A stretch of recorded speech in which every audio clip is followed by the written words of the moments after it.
দ্বিতীয়বাৰৰ বাবে আৰক্ষী নিযুক্তি পত্ৰ নিকা হল তৃতীয়বাৰ আৰু ইয়াক কোনেও কলংকময় কৰিব সাহস কৰিব নোৱাৰে কাৰণ দুটা নিযুক্তিৰ প্ৰক্ৰিয়াই আৰক্ষী বিভাগলৈ গংগা নমাই আনিলে ইয়াত আৰু এতিয়া কোনেও নিযুক্তি আৰু ভৱিষ্যতে কেতিয়াও কলংক কৰিব নোৱাৰে ই আজি প্ৰমাণ হৈ গল আৰু আৰক্ষী নিযুক্তি প্ৰক্ৰিয়াও শিক্ষকৰ দৰে এতিয়াৰ পৰা স্বচ্ছ হৈ থাকিব তাক মই বিশ্বাসেৰে সৈতে ক'ব খোজো আমাৰ লোকসেৱা আয়োগতো যথেষ্ট ঘাট প্ৰতিঘাতৰ মাজেৰে পাৰ হৈ গৈ বৰ্তমান লোকসেৱা আয়োগতো নিযুক্তিৰ প্ৰক্ৰিয়া এটা নিকা আৰু স্বচ্ছতাত ভৰি দিছে আজি চাকৰি লাভ কৰা ইঞ্জিনিয়াৰসকল তাৰ সাক্ষী হৈ থাকিব যে এতিয়া লোকসেৱা আয়োগত চাকৰি পাবৰ কাৰণেও আমি কাকো টকা পইচা দিব নালাগে মাত্ৰ পঢ়িব লাগে আৰু পঢ়াৰ বিকল্প আৰু একো হ'ব নোৱাৰে আমাৰ সন্মুখত তৃতীয় প্ৰত্যাহ্বান আছে যে এতিয়াৰ পৰা আমি অসম চৰকাৰৰ third grade fourth grade driver পৰ্যন্ত আমি নিযুক্তিৰ প্ৰক্ৰিয়া নিকা কৰিম নিযুক্তিৰ প্ৰক্ৰিয়া যেতিয়া আমি নিকা কৰিবলৈ যাওঁ প্ৰথম সন্দেহৰ চকুৰে চোৱা আৰম্ভ কৰে গুৱাহাটীত আমাৰ কাষত থকা আশে-পাশে থকা মানুহসকলে তেওঁলোকে ভাবে যে কেনেকে নিযুক্তি প্ৰক্ৰিয়া নিকা হ'ব তাৰ মানে লুকাই লুকাই কিবা হ'ব আৰু সেই কাৰণে তেওঁলোকে চিন্তা আৰম্ভ কৰে যে কেনেকে লুকাই লুকাই হ'ব পাৰে কৰবাত যদি গম পায় যে কোনোবা ল'ৰা পৰীক্ষা হলত পানী খাব উঠি গৈছে তাতো তেওঁলোকে দুৰ্নীতি দেখা পায় কোনোবা ল'ৰা যদি পৰীক্ষাৰ পৰা 10 মিনিট আগত ওলাই গৈছে তাতো তেওঁলোকে দুৰ্নীতি দেখা পায় দুৰ্নীতি তেনেকে নহয় দুৰ্নীতি কোনে কৰে দুৰ্নীতি কোনে কৰিবৰ কাৰণে প্ৰেৰণা দিয়ে সেইখিনি জানিবৰ কাৰণে আমি প্ৰথমতে চিন্তা কৰিব লাগিব যে এই চৰকাৰখনে দুৰ্নীতিত বিশ্বাস কৰে নেকি যদি মই দুৰ্নীতিয়ে কৰিব খোজো তেতিয়াহ'লে পানী খাব উঠি যোৱা ল'ৰাজনক লৈ দুৰ্নীতি কৰিব নালাগে যদি মই দুৰ্নীতিয়ে কৰিব খোজো তেতিয়াহ'লে কোনোবা ল'ৰা এজনক অলপ দেৰিকৈ পৰীক্ষাৰ 10 মিনিট আগত ওলাই যাবকৈ দুৰ্নীতি কৰিব নালাগে দুৰ্নীতি কৰিবলৈ ৰাস্তা বহুত খোলা থাকে কিন্তু দুৰ্নীতি কৰিবৰ কাৰণে আটাইতকৈ এটা ডাঙৰ বাধা থাকে সেইটো হৈছে মনৰ ভিতৰত লুকাই থকা মানৱতা আৰু সেই মানৱতা যদি মানুহৰ ঠিক থাকে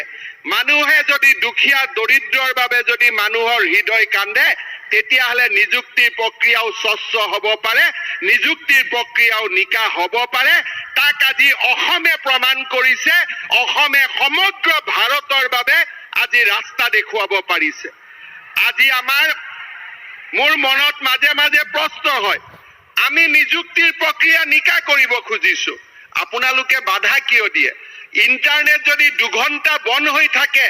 তাৰ কাৰণে কি সমাজখন নোহোৱা হৈ যাব নেকি অসমত কি ভূমিকম্প আহিব নেকি 2 ঘণ্টা নিযুক্তি 2 ঘণ্টা নোহোৱা হৈ থাকিলে কিছুমানে কয় মোক ইউপিএসসিৰ ক্লাছ আছিলে মোৰ 2 ঘণ্টা অমুক নহলে অমুক হয় বাবা সিনেমা হলত যেতিয়া 3 ঘণ্টা আমি সিনেমা চাই থাকো তেতিয়া কি ইন্টাৰনেট খোলা থাকে নেকি আমি যেতিয়া এতিয়া ইন্ডিয়া সাউথ আফ্ৰিকাৰ টিকেটৰ কাৰণে 1 তাৰিখে খেলা হ'ব টিকেটৰ কাৰণে কৈ আছে হেতু সময়ত কি আমি ইন্টাৰনেট খোলা থাকিম নেকি অসমৰ দুখীয়া ল'ৰা ছোৱালীৰ কাৰণে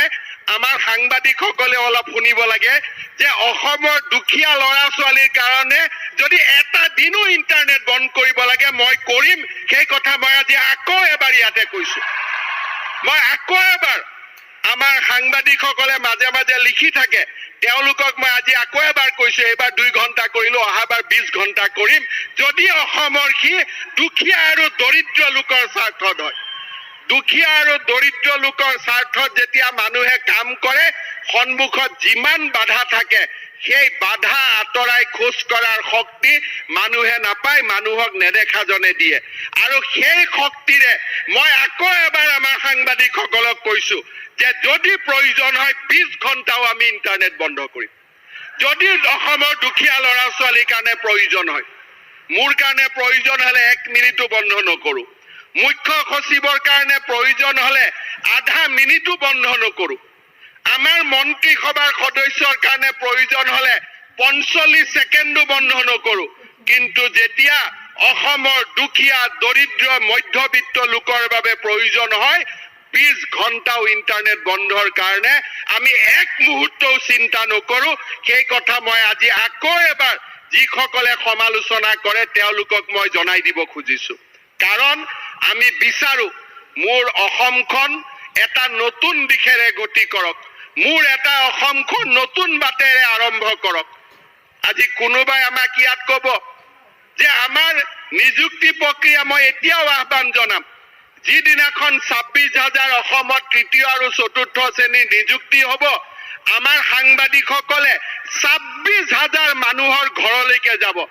তাৰ ভিতৰত এজনেও যদি কয় যে মোক কোনোবাই চাকৰি দিছে আমি কোনেও চৰকাৰ নচলাও সিদিনাখনে আমি চৰকাৰ এৰি দিম ইমানখিনি মই প্ৰতিশ্ৰুতি ৰাইজক দিব পাৰো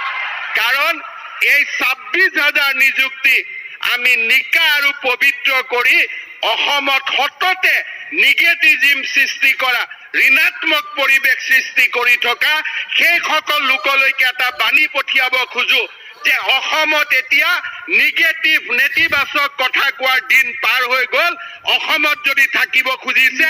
আশাৰ কথা লৈ থাকক আনন্দৰ কথা লৈ থাকক অসমৰ ভৱিষ্যতৰ সোণোৱালী সপোন লৈ থাকক এই ৰাজ্যখনতে থাকি অসমক বিৰোধিতা কৰি থকাৰ দিন এতিয়া পাৰ হৈ গ'ল এই ৰাজ্যখনতে থাকি অসমত কেতিয়া আন্দোলন হ'ব অসমত কেতিয়া বন্ধ হ'ব কেতিয়া গণ্ডগোল হ'ব যাতে আমি 10টা কথা লিখিব পাৰো সেই দিন পাৰ হৈ গ'ল এতিয়া অসমে বিকাশৰ পথত যাব খোজে নতুন অসমৰ ফালে যাব খোজে ভাৰতৰ ভিতৰতে সৰ্বশ্ৰেষ্ঠ ৰাজ্য হিচাপে অসমে জীয়াই থাকিব খোজে এয়া হৈছে নতুন অসমৰ বাণী